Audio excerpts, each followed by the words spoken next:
Good afternoon, and welcome to this webinar from the International Firestop Council. My name is John Valiulis. I'm the Executive Director of the IFC.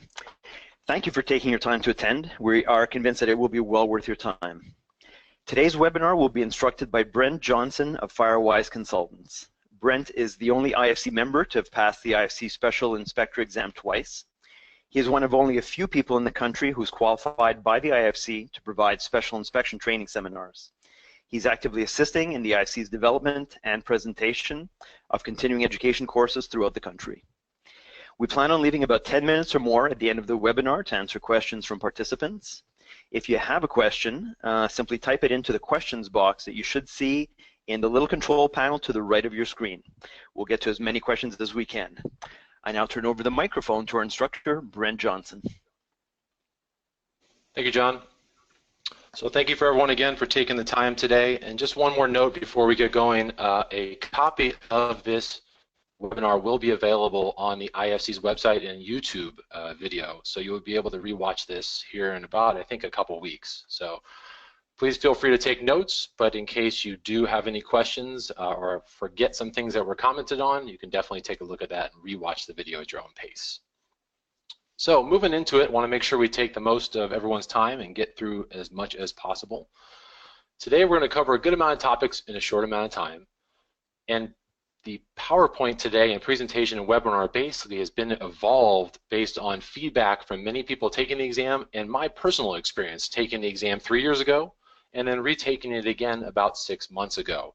And making sure that we understand not so much this test question was on the exam or this is a key topic to know, but more understand what goes into the examination, how to best prepare for it, and really some feedback from people who have taken the exams on tips and tricks on how to maybe be a little more efficient with your studies and as you take the examination so you don't run out of time. So we're going to cover through what's in the exam today as far as overall bigger picture items. The International Firestop Council does recommend that there is 40 to 60 hours of studying and reading the recommended reading literature. So we want to make sure we understand, hey Brent, does it really take 40 to 60 hours to understand literature that's on the examination and that's based upon? We also want to make sure we understand where to go to find this information, and is there any additional resources we should understand and utilize during our studies and examination. We also want to take a little bit of time to understand what test.com is and proctoru.com. So for myself, it was the first time that I actually did an online exam with somebody actually watching me and viewing my screen. I guess I graduated college a little too long ago to have that maybe as many people do nowadays. So it caught me off guard in a few different areas that I wasn't fully prepared for. And there's some ways to make sure you also have your setup 100% accurate before you take the exam, so you're not rejected because you didn't have some of the components that ProctorU may require for this examination that's online. Moving forward, we're also going to take a little bit of extra time to talk about organization of your materials. Some of the biggest feedback we get is time management. So I want to make sure that we know the information and some tricks and tips that we've utilized to efficiently find the question or answer information as we're going through the exam. As you're going to see throughout the webinar today, there's going to be, I think, 2 or 3 poll questions that are going to come up on your screen. So we're looking for your feedback kind of as a practice test question that we want to take and utilize the format of the question and kind of work through that to say, okay, this is a kind of a recommended format you may see a question about. How can we utilize that and look at that to find the right information and kind of checks and balances when we see a question like that to properly eliminate some questions or answers and also quickly find the information. And then finally, we're going to finish with some tips. I personally have been doing some trainings that many of you may have attended, and I think hundreds of you people out there have attended certain trainings through the IFC based around product training and also Firestop special inspection.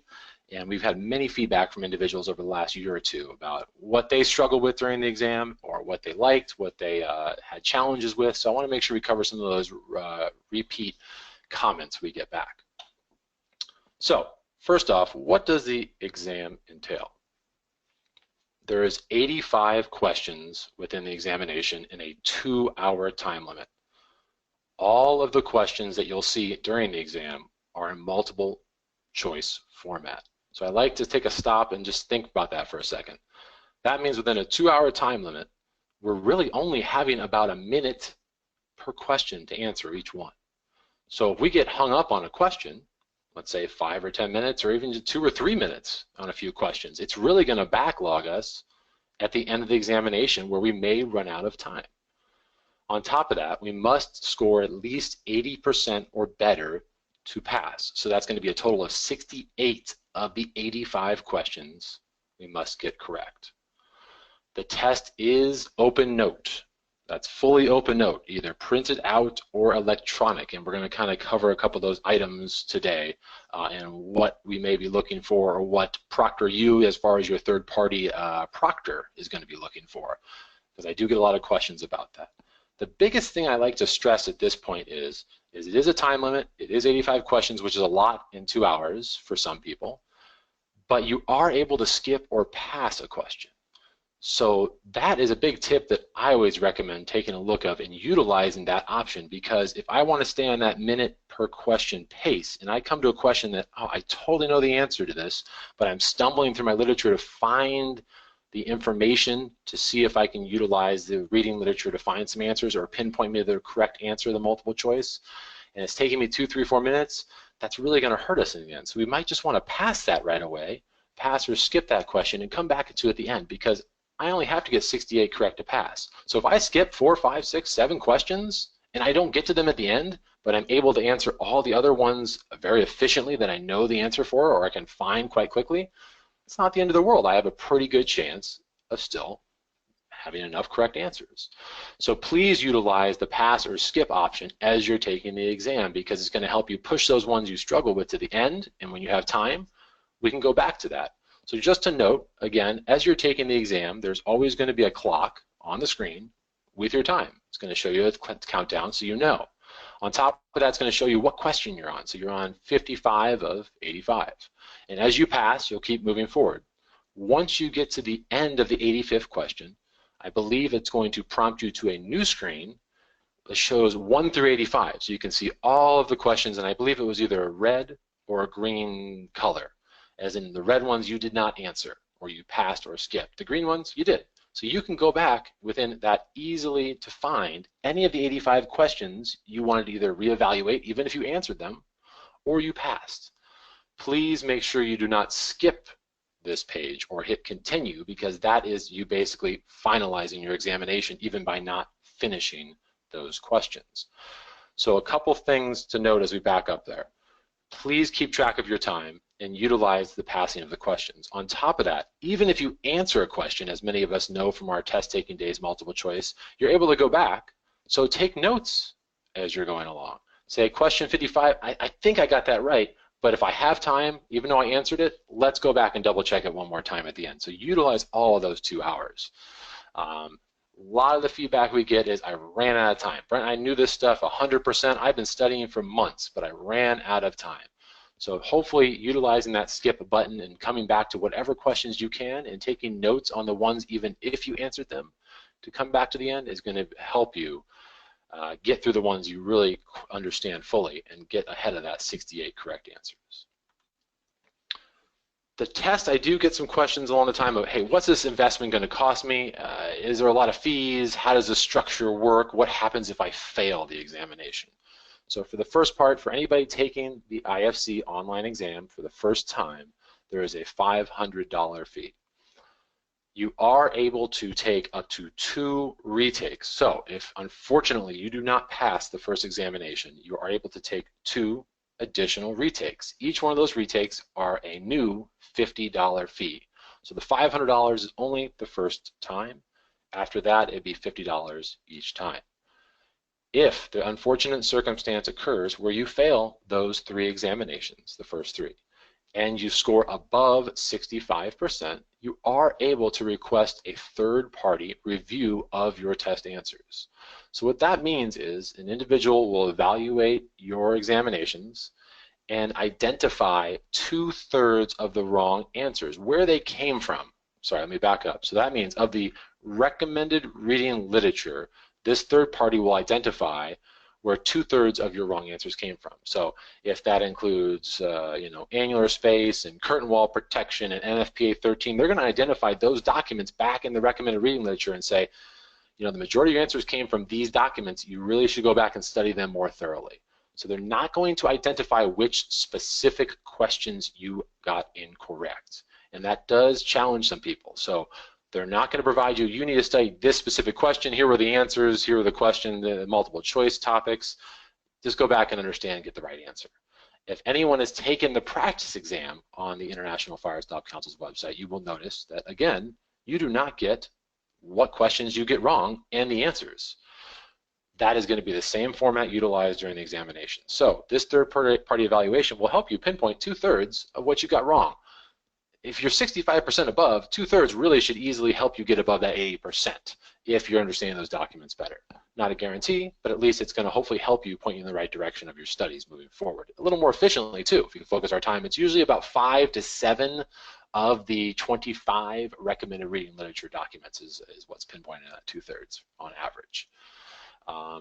If unfortunately after that point and your third-party review is completed, you are able to take a 4th test for an additional $50 fee. So it would have to be unlocked for you after that review is done. If you unfortunately fail 3 exams and score below 65%, the International Firestop Council has found that it's really recommended to go back and restudy the entire reading list. So they're going to request that you take a full 2 weeks from your test date and then come back and contact them again at the info@firestop.org website email listed there, or through phone to say, well, I've gone back and restudied this information thoroughly, I'm ready to take it. So please take the time of at least 2 weeks to go back and thoroughly go back through that information, and then they can go from there. And again, as a tip, please remember that you're not going to be provided the wrong answers. So a recommendation from that, again, is if time permits it, please take notes. Even quickly in shorthand on the side as you're going through, you had a question about patching of drywall. Well, I'm pretty sure this is the right answer, but take a note and say patching of drywall and just write it down on your piece of paper or your electronic device that you have with you, so you can come back to that in your studies again afterwards to focus more time on how do I properly patch sheetrock opening that was improperly cut. On top of that, even if you pass the examination, you now have notes of areas that you might have struggled on. So we all want to do the best that we can in the field. We want to focus maybe more efforts even after we pass on those areas that we struggled with and had our notes on. So we can come back to that, a year, 2 years from now, whenever you'd like. So it cannot hurt you if you have the time to take some notes. So please utilize that as you're going along. Whenever you have a question you struggle with, or you struggle to find the answer, even if you get it correct, let's just take some notes on topics. If you have the time to write down more information about the question, as specific as you like, you're more than welcome to do that. But I think if you're writing word for word or A, B, C, and D down, you're really going to run out of time most likely. So I highly recommend against that, unless at the end you have time to write a few of them down that you really struggled with. So moving forward, we're going to do a couple practice questions or poll questions now. You're going to see something come up on your screen with a practice test question, and we hopefully recommend that you can answer and we kind of review it from there. So I think John's going to help us pop that up on the screen here shortly.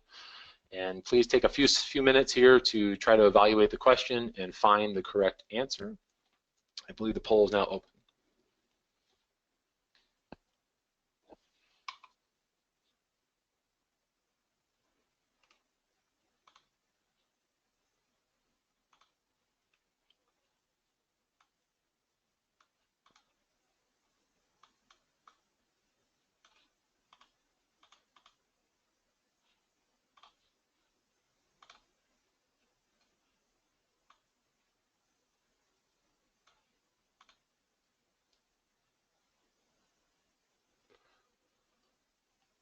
So as you're finishing up here, I'll keep moving forward, but basically the question here is asking which one of the following is not true. And as you're trying to move through these questions quickly, right there, I know that's quite obvious for a lot of people, but as you're maybe a little stressed out during an examination like many of us get, or you're running short on time, I've heard many people say, it doesn't clearly say, is this true or false? It uses the verbiage like, the following is not true. So if we're moving quickly and don't thoroughly read just even the question and all of the answers, sometimes we can skip and only look and wait, which one's true? and we're quickly answering the first one that comes up and appears true. So as we're evaluating this, and we finish up the questions, I like to make sure that we recommend to read thoroughly through all options. A couple things to note here is a lot of times these questions will include answers, even though they're multiple choice in open note, to provide topics from multiple reading literature. So on the last slide, the poll question we just saw was talking about ASTM E2307, intumescence and what that means, E1966. So a lot of different topics.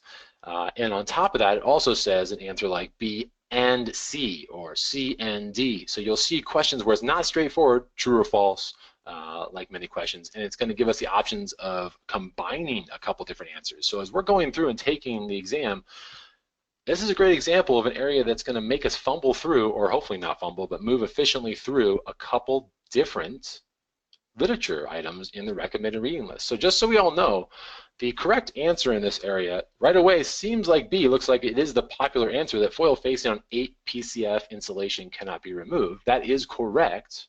So I'm sorry, that'd be false. So that is not true. I catch myself. See, I read it wrong. But on top of that, ASTM E2307 requires a fire and hose stream test. Unfortunately, that is not true. ASTM 2307 for curtain wall protection only does the fire, not the hose stream test. E1966 is fire and hose stream for interior rated joints. So answer would be correct would be actually E, which is B and C. So 28% of us got that right. Not bad. It's kind of a challenging question that we wanted to show to walk through. But what I try to show from that is if I go through all my reading literature and try to find this information, it might take some time. So on my screen now, if anyone hasn't seen this before, I utilize a program called Bluebeam.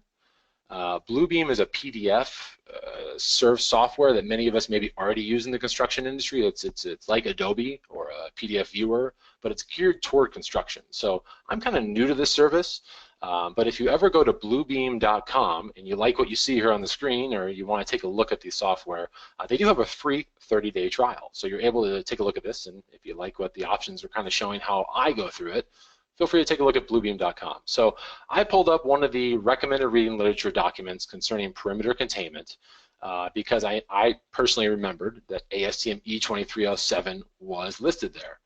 One thing to note is I'm going to drag something over on the screen here is I always recommend downloading all of the literature on the recommended reading list into an individual file as well as a printed out folder. So I have both options.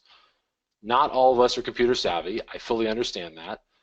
What I like to show by this is if you can at least get the basics, your computer a lot of times can really help pinpoint some of these areas. So if I ever was trying to understand, man, where does it talk about 8 PCF insulation or ASTM E2307, I know it was in my reading literature. A lot of times you can go right here on the right side and search button and type in ASTM E2307, and it should narrow down my 25 documents into 4 or 5 documents now, so I can start pinpointing which one I should be looking at. So just kind of a trick that I utilize to find the right information. So we're looking at the perimeter fire containment document, where it actually will talk further about what ASTM E2307 is, if there's a fire test, a hose stream test. Without taking a ton of time to show you the literature, I just wanted to give you an idea of we're having to use multiple documents. On top of that, some of these documents are 80 pages long. So when I go through electronically and when I print them out, I always like to highlight things. And I try to color code the highlights. So one color might be more important than others to focus my time. So as I'm going through an 80-page document like this is, how am I going to find right away in a 2-hour time limit where it talks about ASTM E2307? So Bluebeam has a nice little option here on the bottom of the screen if you haven't utilized it before that will actually show you what you've done on your document. So as I scroll down, whenever I make a note, it says it right here. So, oh, ASTM E2307, it's going to take me right to that page where that was listed. So page 38 of 78. So again, this kind of tool for someone like me, it was very efficient. So it helped me narrow down the individual document, and then within the document, I can make notes and highlights and kind of scroll through anything that was purple. That's pretty important. I want to, ASTM E119, maybe that's some questions that are going to come up. So trying to make notes on the PDF and as I printed them out has been a nice way to help me as I was taking the examination. So moving forward, is 40 or 60 hours really required? Great question. Get it a lot. Brent, I got a life, I got a full-time job, I got kids. How am I going to come up with 40 to 60 hours? Why? That seems like a lot amount of time. Well, we're dealing with fire and life safety. That's a very important topic, and this is a very important area that, as many of us have found during our studies, we might not have known as much as we thought about Firestop and proper Firestop inspection. So 40 to 60 hours is the recommendation. I highly recommend that it's going to take that. For me personally, I've been in the Firestop industry specifically for about 12 years now, just doing primarily Firestop. And I took the practice exam, first time, very cocky, saying, hey, I got no problem, I'm going to pass this with flying colors, I don't need to study 40 to 60 hours. I got 4 out of 11 the first time I took the practice exam. And that's the practice exam. Now, I took the exam twice now, and I passed both times, no problem, but I had to go back and study. Now, it might not have been the higher 60 hours for someone with my experience, but it still took a long amount of time to thoroughly organize, highlight, and learn literature to be comfortable enough to pass. So please make sure you do divvy up your time, which is totally fine. You're able to pass at your own, study your own pace, which is one of the advantages the IFC has provided. So we keep talking about recommended reading literature. I want to make sure that we understand that there is 25 documents currently on the website that the IFC has built the examination off of. And we're going to get into more detail about that shortly. Within those 25 documents, some of them have multiple parts. So it might not be 25 documents, there might be A, B, and C. On top of that, some of them might be videos. So let's take a look at the website. It's always an easy way for me to kind of walk through and show what's actually there that you can utilize after today's webinar. This website continually is updated and has this little drop-down tab at the top. Some people might not be as familiar with others with this format, so I want to make sure we understand where to go to get this information. First off, there's always a nice updated scroll box here that for those of us in California, we'll have updates about what OSHPD is requiring and how it relates to the IFC and other agencies and testing out there, so please take a look at that. If you're interested in learning more about training programs the IFC offers or Intertech and the IQP certification process, there's all these little tabs right here at the top of the page that you simply click and it'll get you more information on. On top of that, as we scroll down, for those of you looking to maybe get a little better education or find product training to finish your premier level certificate by the IFC, the trainings are always up to date here on the home page and other parts of the website. So as you can see here coming up, we just IFC has launched a good amount of training throughout the country. So take a look, and just so you know, if you are going to go to a product training class, you can do that first. You do not have to pass the exam first. So you can go to this training and or the 8-hour Firestop Special Inspector Seminar ahead of the exam. I highly recommend it. A lot of the information and topics that you're studying about are covered or discussed in these trainings. So it could only potentially help you on your examination if you're already planning on going to one. So where is the information on the website? First off, as I'm at firestop.org, I would like to go to the training tab, and as long as I put my cursor over it, it will give me a drop-down tab. I simply go down to inspection and left click, and that's where I'm going to find the majority of my information. As we see here, it's going to talk about a brief overview of the exam that we've already covered a lot of this information. It's also going to have some drop-down tabs over here. So these tabs are going to hold all of the information we need during our study, or at least the majority of it. First off, it's going to cover the reading list. Right here, I simply click the reading list, and you're going to find all the recommended reading documents right here on the website. 2 different ways to handle this. First off, you can simply go and click the documents individually and view them, print them, or save them. You need to make sure you hit see the entire list right here. So please make sure as you're scrolling down, you hit see entire list, and all 25 documents are going to come up. As you can see, this one has A, B, C, and D. So it's not simply 25 items. There are multiple items within that. Some of these are YouTube videos. So we're cannot print that out. We're going to have to take the time to watch the YouTube video. The IFC has provided right here in the upper right-hand corner a download reading list. So simply click this item. This does not download the documents for you.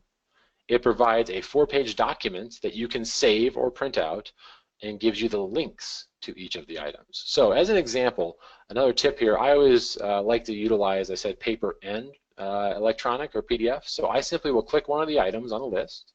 It's going to bring me to this example of one of the recommended reading literature. And I use Google Chrome. I don't know what you use, which is totally fine. But on my option, I'm able to go up here and hit print. And I can either print it out on paper, or I can save it as a PDF. So I can simply click my printer and print it out, make my binder, or I can save as a PDF, and I can now download a website as a PDF and make highlights or edits on the computer, as I was showing you earlier on your PDF viewer. So that's a nice little tool that maybe some of us aren't aware of to utilize saving as a PDF and printing it out throughout our studies. As we go back up, I want to make sure we're aware of a few other tabs. About the exam is covering a lot of what we just talked about, but a little bit more. So as we click that tab, please be aware under About the Exam, I highly recommend you take the time after this webinar to read through this information. A lot of what we covered is here, so it can help remind you.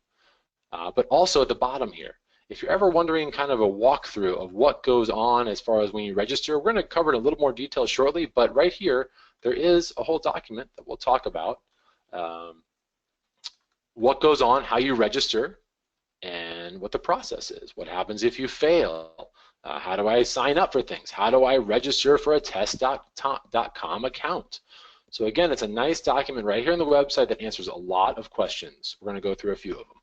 One question I do get a lot as I'm scrolling down quickly, I apologize. Once you sign up for the exam, they utilize PayPal, so you're actually going to be paying through PayPal service. I don't believe you have to have a PayPal account. It should just ask for your credit card information, but if you do have a PayPal account, you simply log in and pay through that electronically through the internet. So just a note, it might be worthwhile getting a PayPal account prior to taking the exam. As we go through, there are some other exam tips here and your practice test. So please take the time to go through the exam tips and take your time on the practice test. The practice test is free. You're able to take it as 11 questions, and each time you take it, you have to wait 2 days. So please be aware you can't just keep retaking it all on the same day. It's going to hopefully help you go back and restudy, take your time, and come back and take it again 2 days later. So you can keep taking it every 2 days. That's a free option and a free practice test. Once you're ready to take the exam, that option is here. So I want to make sure we kind of walk through some of the basics. I showed you that there was a document that helps you with this. A couple different things to note here. Number one, you need to register for a test.com account. As you go and do the practice test, that's going to help you sign up for that. So please don't be scared about that. We're going to go through when you take the practice test, it will help you sign up for a free test.com account. Once we have that, I'm already logged in here, Brent Johnson. We're going to simply come down to take the test, click that, and it's going to walk me through, hey, I could take the practice test for free, or I can take the IFC Firestop inspector test. As you can see, it says $50 for me because I've already done it one time. I've already passed it twice, actually. So it would only be a retake if I had failed.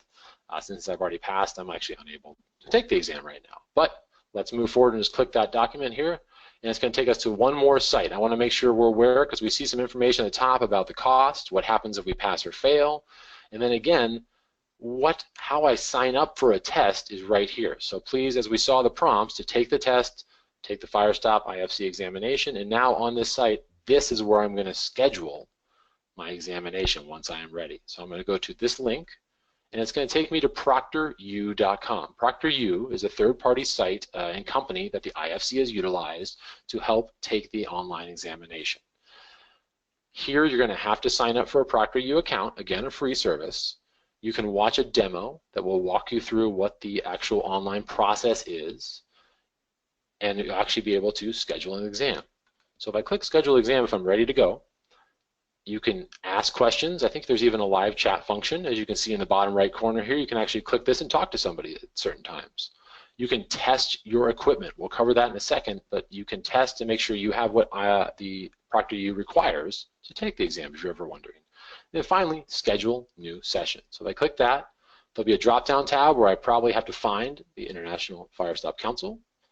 I want to select the most recent version, and then I want to start my examination, the IFC inspector test. So right there, it didn't give me many options, but I believe it might have you find the International Firestop Council the first time you're doing this. Click Find Session.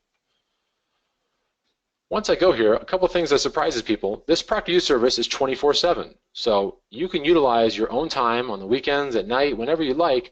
The ProctorU service should be 24/7, so 24 hours, 7 days a week. So if I go in advance and I'm looking on a Sunday potentially in October, and I have no time and I want to do it early morning at 5:30, I can click the date, change my time to AM or PM, and click Find Available Time. It's going to pull up within about an hour, hour and a half window what's available. If I want to be at 1 in the morning, click that. Oh, looks like we have an option right at 1:30 in the morning. So I understand we're very busy, but this service is going to utilize 24/7 options. So hopefully into the future, even just a few days out, let's see how soon can I do an examination. Usually it's a couple days out. So it looks like the 1st of Friday is the next time that there might be an available time. So again, I couldn't do 1:30 in the morning this Friday. It had to be 1:50 in the afternoon. Sounds better to me. But as you can see, even just a few days away, you might have to book your time out. So please be aware, once you finish your studies, you may have to wait a few days to have that time. So plan accordingly. Once you find a time you like, you simply select, and it will have you confirm you're ready to go. So going back to the overview of the PowerPoint, 2 items that you have to purchase within the recommended reading list are the ASTM E2174 and 2393 documents. Those are the new, not the new standards, but standards that we'll talk about special inspection requirements as listed in the IBC and California Building Code. Those documents need to be purchased for now $45 each. Maybe your company already has them, so please check accordingly, and some companies actually have memberships to ASTM. So links are provided, but please be aware that there is a $45 charge for each of those. I would highly recommend making sure you purchase them. A good amount of questions come from that, and on top of that, when you perform a special inspection, those are the standards you were supposed to be following. So I highly recommend them, not just for test purpose sakes, but that's going to hold a lot of all the information we need to be following during our examination of doing in the field of how much special inspection of Firestop, where am I going to do it, how do my reports need to look. All that information is within those 2 documents, so please look into that. Finally, there may be new documents added to the firestop.org website of the recommended reading literature. I think they're in the process of potentially adding 1 or 2 here in the near future. If that does occur, I don't think anything is going to be removed, but there might be an addition of 1 or 2 items from time to time to only enhance your studies and help you learn the information better. There's going to be a 1-month buffer or grace period before an exam question comes off of that literature or recommended reading document. So please don't be scared about that. Don't think there's going to be a bunch of new topics coming up or a new reading literature. Just want to make sure that in case that rare occurrence does happen, within that month time, you're studied up on it. So always go back once you're ready to take the exam to make sure there's nothing new and when was it uploaded. One of the questions I get, one of the biggest questions I get is, hey, Brent, can I find, it's open note, can I just simply find the direct word-for-word answer in all these 25 recommended reading literature documents the IFC provides? The answer's got to be yes or no, because in short, no, it's not going to be a word-for-word answer of every question. The examination has been designed so that you can simply not put in a word search of these documents and type in ASTM, whatever the question is, and pull up the answer.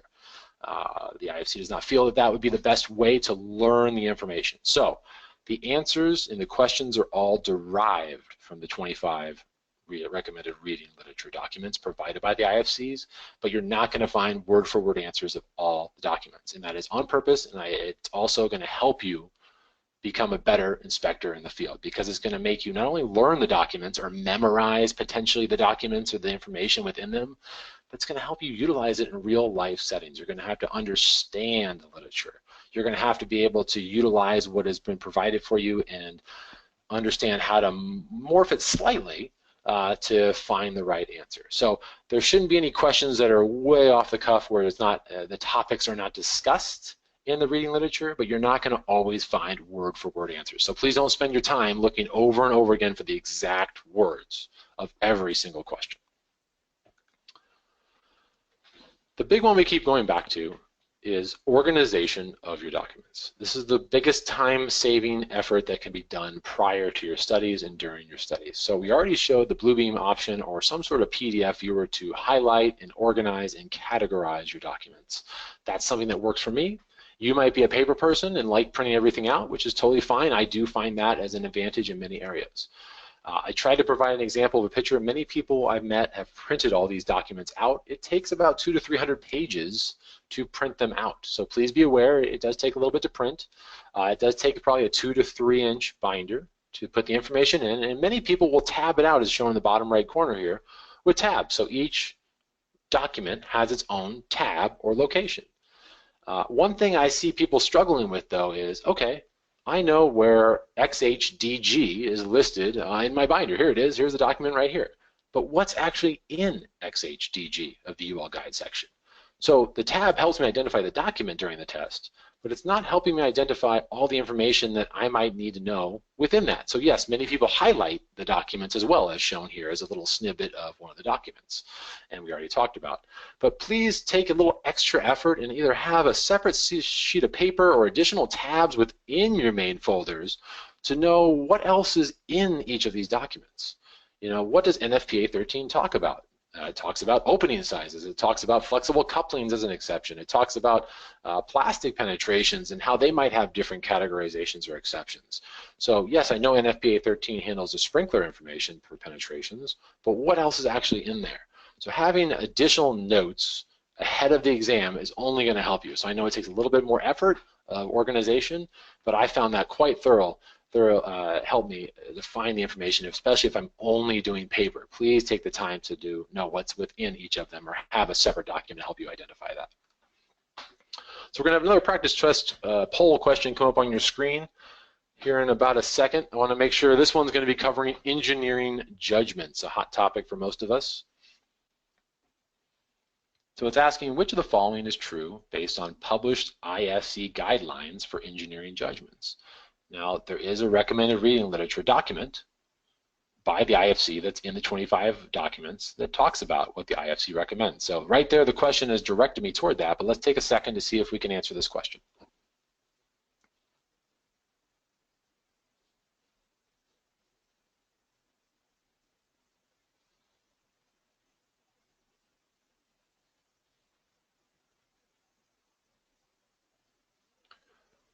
So as many of us remember, as we were reading that literature, I can go right to that document, but I know how engineering judgments, they're always specific to a job, and they're always not done by a salesperson. So as I'm going through the list here, we can see A, B, C, D, and E. B, engineering judgments can be designed by a salesperson. The question is asking which is true. So right there I remember, salesperson, I can cross that one out. That's not correct. EJs can be used in lieu of a tested system. Many of us remember that off the top of our head already. No, we always want to follow a tested listed system when available. So I've already narrowed down my questions. As we kind of come back to it, we can even go and find our document from the IFC concerning the engineering judgments to double check our questions and answers. As I pull up that document on a separate screen here, looks like you're back on now. I've gone through and highlighted that guideline to help me, or open up that page, and we can quickly see here, if I read it word for word, the question is not going to give me the exact answer, but it's really going to pinpoint a couple items for me. On number 2 here, engineering judgments can be issued by a Firestop manufacturer's qualified technical personnel or in concert with a manufacturer by a knowledgeable registered professional engineer, fire protection engineer, or an independent testing agency that provides listing services for Firestop systems. So word for word doesn't help us because we're not going to see the exact verbiage if we go back to the test question. But it's able to narrow us down that we see, okay, the technical representative or engineer of the manufacturer, a professional engineer, a fire protection engineer, or an independent testing agency. So to me, as I'm looking through those questions, we know a couple different things. Can't be a salesperson, but A, EJs can be designed by a testing laboratory, does meet the requirements like Underwriters Laboratory or Intertech of an independent testing agency that provides listing services for Firestop systems. So A would be part of true, and as we go down to C as well, that's going to be another option. EJs must be specific as we read through this document, specific to each job site or project we're working on. So both of those to me are now going to be correct. So the correct answer again is going to be E. And it looks like the majority of us got that right, that A and C are the correct answers. So again, checks and balances is something I always recommend as we're going through the test questions.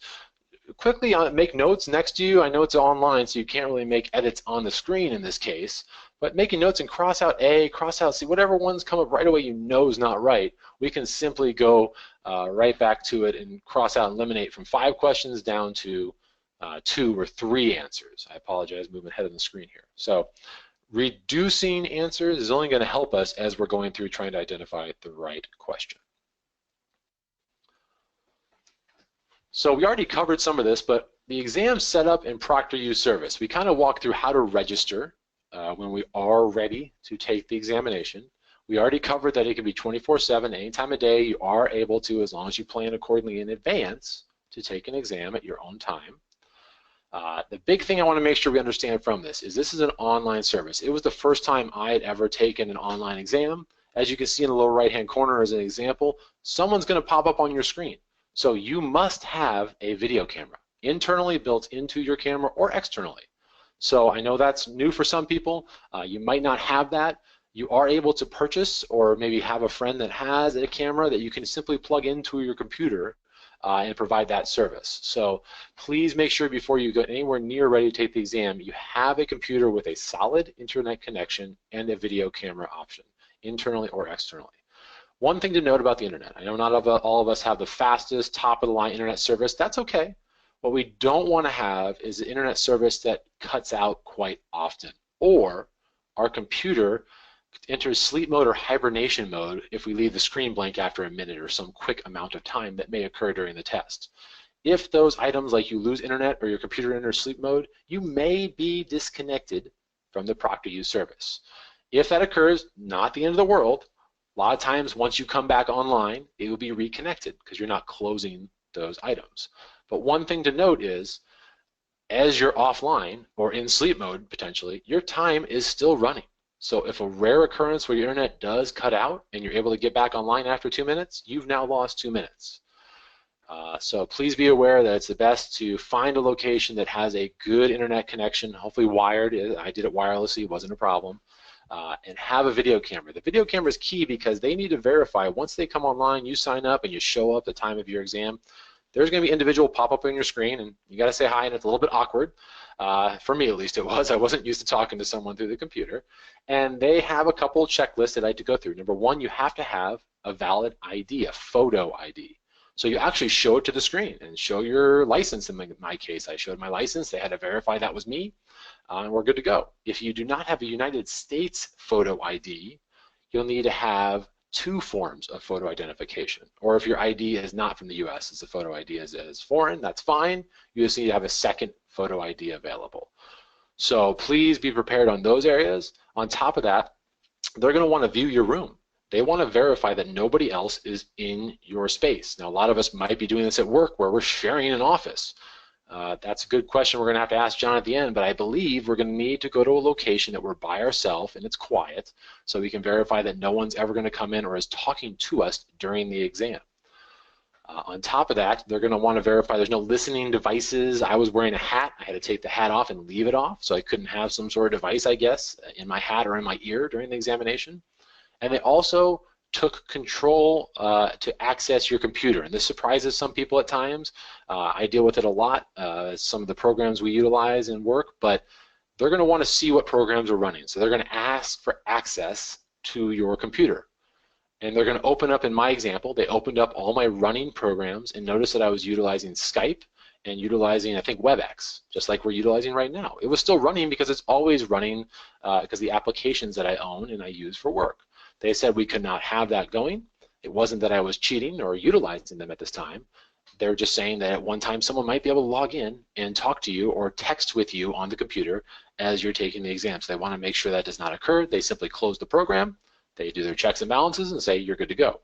It took me about 15 minutes, I think, to run through all these items to get them comfortable, to pay through PayPal, to do the identification, and to show them my room. That's the one last area. I had to utilize a laptop. I had to pick my laptop up and show them around my room. As dirty as it may be, doesn't matter. They're just looking again to identify if anybody is in there with you. If you cannot pick up your computer, it's a full computer, we have to probably have a mirror available. So they're going to ask you to reflect the mirror off your built-in camera of your desktop to show around the room. So please be aware, have to have the video, have to have the option to show 360 around your room. So have a mirror, a small mirror available, or be able to pick up the device or the camera to do that. Moving forward, one last thing as a tip, we just want to make sure, we already covered this before, read all the answers all the way through. I know we're short on time. You'd be quite surprised, I think you've seen a few already. that the questions aren't geared to trick you, but a lot of the answers are somewhat similar at times. So if I don't read all the way through A, B, C, or how many other ones there are, I think it's up to 5, A, B, C, D, or E, you might be surprised that the first one that looks right isn't always the right answer. So you want to read through all options as comfortable as you are with the topic. Please, if you have the time, read through all answers and read the question twice. I really recommend just taking the time to read that question again. So we got one more poll question as we hit the home stretch.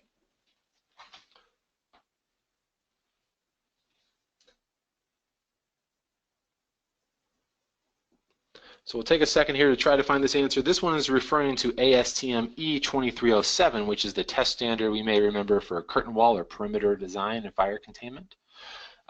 We hear things about movement in our studies, class 1, 2, and 3 movement.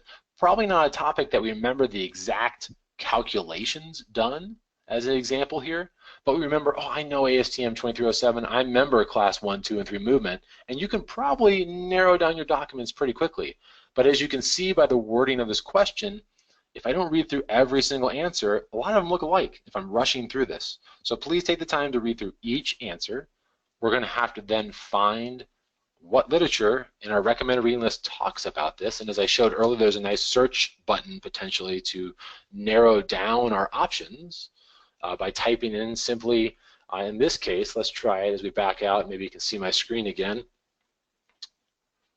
If I type in my search, I have all my folders, all my documents in one single folder, I can simply type in the search button, class 3, movement, and it narrows it down to just 3 of the 25 documents as I was doing that on my screen.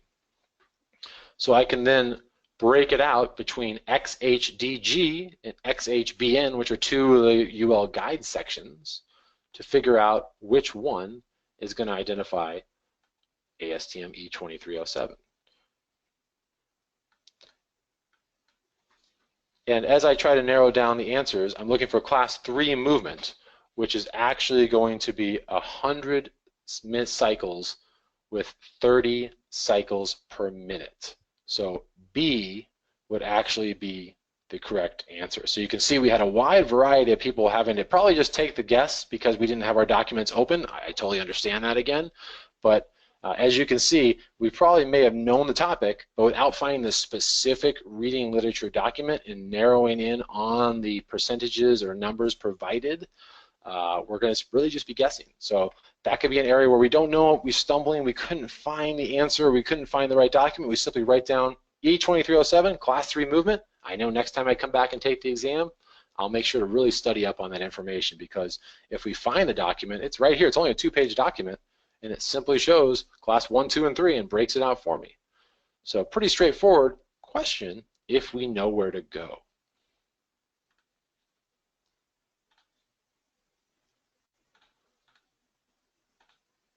So as we wrap up here, and we're going to get to questions, hopefully you have a few questions after this, we'll be happy to answer for you.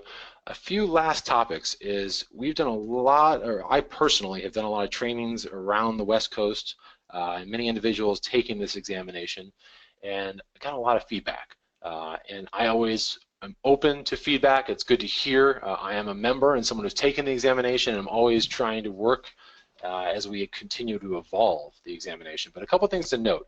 Please remember it's open note. That means that you can use the internet, your devices like the PDF viewer, and you can print anything out.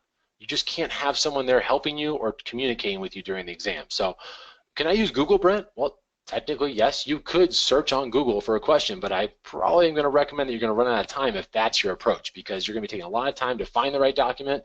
You may not even find the right document or the information you're looking for. So the internet is a resource.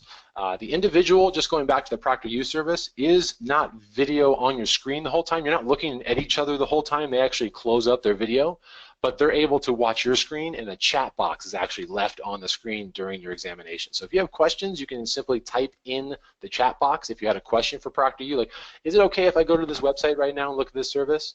And every once in a while, they may come in and say, hey, I'd like to verify your room again. Please show me what's going on there. So that they're interacting with you, just not physically there the whole time viewing you as far as on your screen. Time management, document organization. We've already covered that in depth. Please focus on the practice exam, not so much on the topics and the specific questions, but the formatting of the questions, and that you're not being provided the answers when you're complete. So taking notes during the exam is important. Big feedback, even from some of the most experienced people that work in the Firestop industry as inspections for many years, is don't just memorize the information, understand it to as complete as you can, and can I apply this information in the real life, in the field? So once you get to that level, not memorizing the specific document and where it is, can I utilize how to properly patch sheetrock, for the Gypsum Association handbook, how to measure angular space. How do I do that in the real world, in the field? You're really going to be better off in this test. A big one, I hate to say it, as I was, let's not be cocky. We really have to understand that many people are surprised about how much they actually did not know about Firestop or the topics on this examination that are related to special inspection.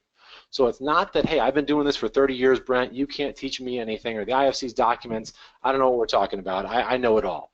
Unfortunately, this exam is going to have a lot of information that you might not be aware of yet, or that we just didn't know. So it's a great resource to learn this and fully understand that we cannot substitute experience with study time. So please take the time to understand your documents. Also understand it's not just a Firestop only exam. So hey, I'm only going to cover these certain documents of the 25. This one talks about NFPA 13. That's sprinkler pipes. And this one talks about gypsum patching. Why do I care about that? I'm talking about Firestop. Well, it's only a one-page document sometimes. You might be surprised on how many questions come from the smallest of documents, and the ones that might not be geared to what you think personally is most important to Firestop and special inspection. So please treat all documents as equals. For those of us using Macs, please be aware that there is requirements on Proctoring's website as far as the service, as far as the operating services that they require. There might be an additional download you need. We've talked about Bluebeam or additional services for your PDF viewers. And then also make sure right before the exam, I wouldn't say procrastinate, but it's great just to run through right before the exam, run through all the documents either the day before or right before. Just refresh yourself where the information is and the topics you struggle with. And as we talked about, having notes is only going to help you. Write down questions and answers that you're struggling with, even if you pass the exam. It can only help you to go back with your studies. So with that, we're going to wrap it up and go into some questions. We thank everyone for your time, and hopefully it was useful. And again, this webinar will be available in, I think, a few weeks. Maybe John can help me clarify exact time when that will be available on the website and on YouTube. Okay, terrific. Thank you so much, Brett. That was terrific. To answer that last question, we are going to post the video of this on the IFC website and on YouTube in about 2 weeks. So check the second week of September if you either want to watch this again or you want to recommend it to someone else. Brett had mentioned a few things that kind of left a gray area during the presentation, so let me just take up some of those points. At test.com, Brett correctly identified that the payment's through PayPal, but you do not need a PayPal account. PayPal just happens to be the credit card processor for test.com, so when you go and click on pay for the exam, you can just put in your credit card. Or if you do have a PayPal account and you want to pay through that, then you can log into your PayPal account, just like if you were on any other website, whether you're on Amazon or eBay or something else. Another topic is the practice test. One of Brett's slides mentioned the practice test. You should know that you don't have to pass the practice test in order to sign up for the full exam.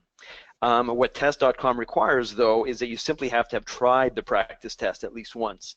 And the goal there was hopefully to give people fair warning of, what is the full exam all about and how well are they going to do. So if you've taken it once, doesn't matter if you've failed, you can sign up for the full exam, and test.com will let you take the full exam.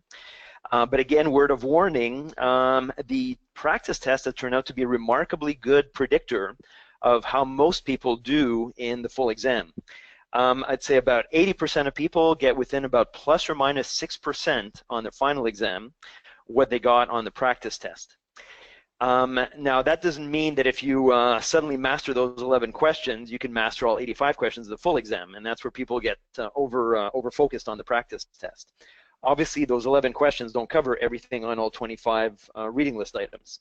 So the practice test really is just a sample. It's like polling, 11 of your neighbors to find out which one of them likes to watch football on Sunday afternoons.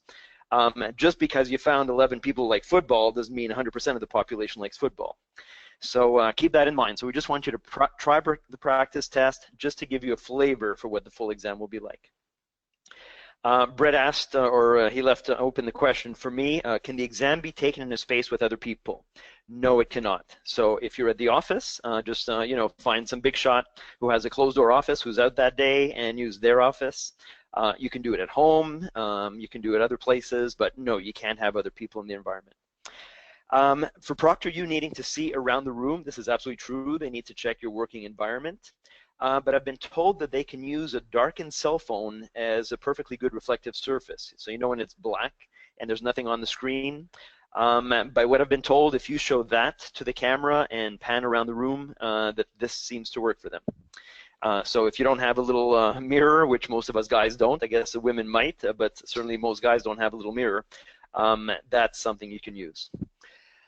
Brett, there are a few questions that I'm hoping you can answer. So one question is, okay, they're shuffling around on me.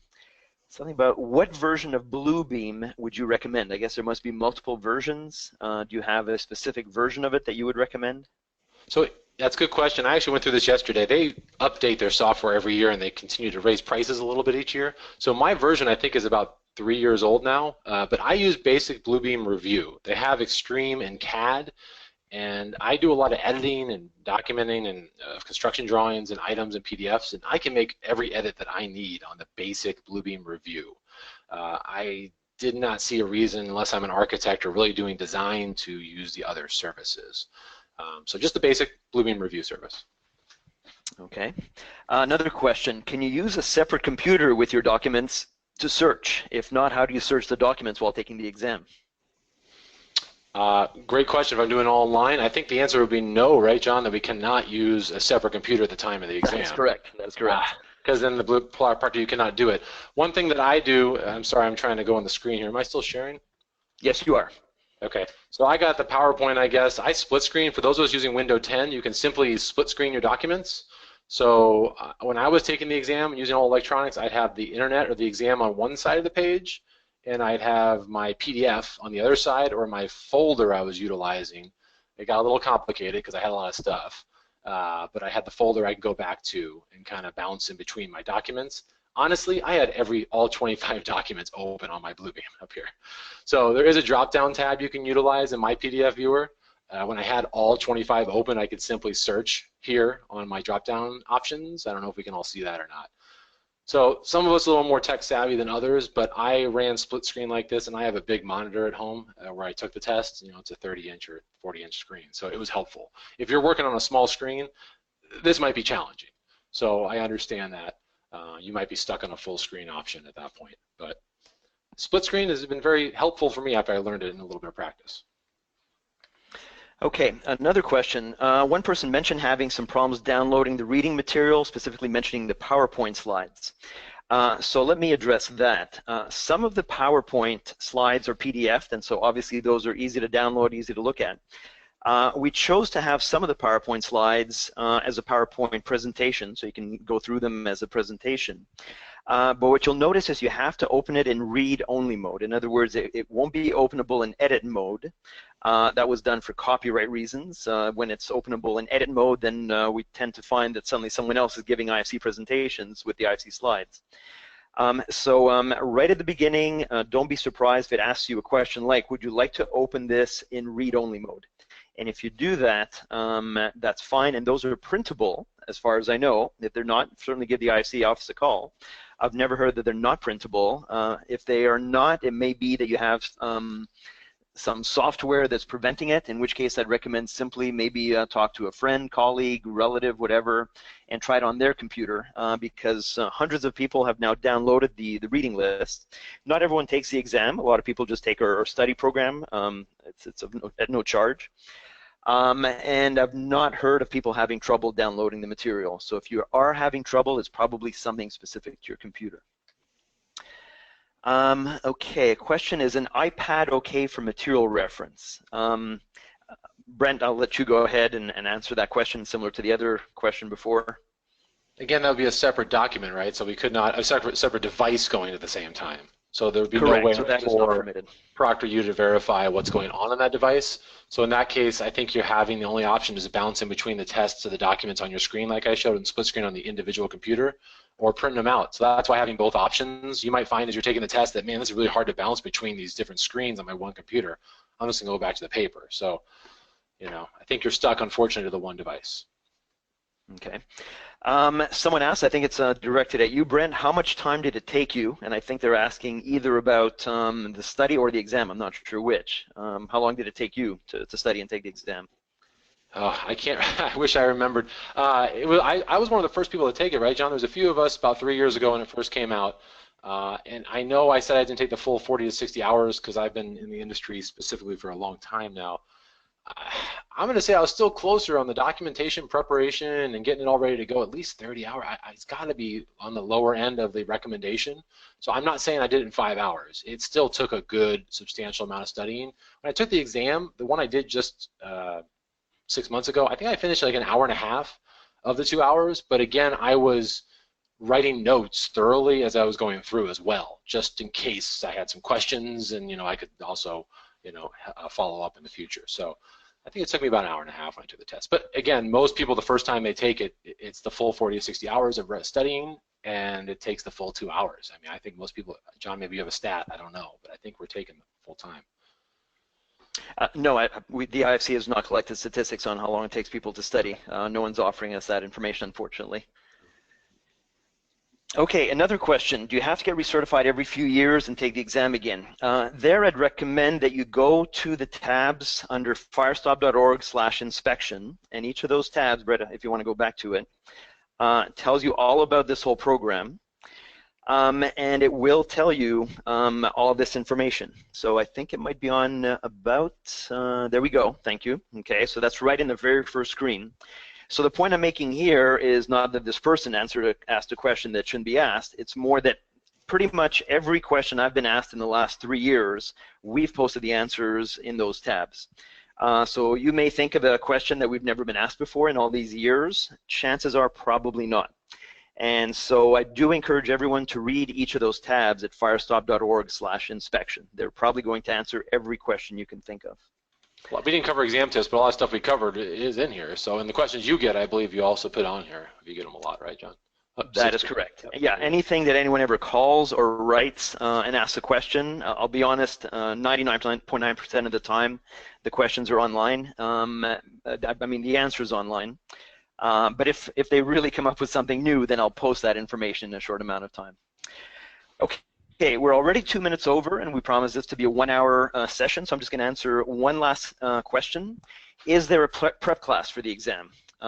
Brett, I'll let you take that, or if you want, I can take it. Go for it, John. Okay. In fact, there is not.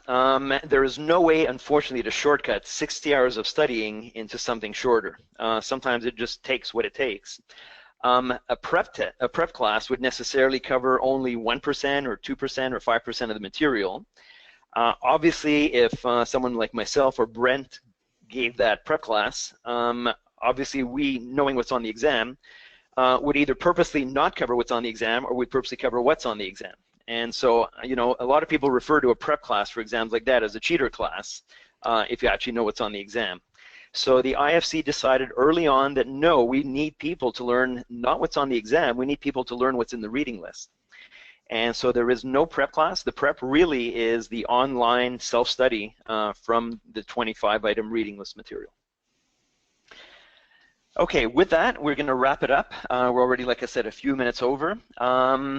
If you really have a question you're dying to ask, please send it to info@firestop.org. It'll probably take about a week for an answer to be replied to. But nevertheless, if you feel something important, do send us an email with that question. So as I mentioned, this will be available as a recording on YouTube and on the IFC website. And with that, I want to thank everybody for attending today, and I wish you all a good day.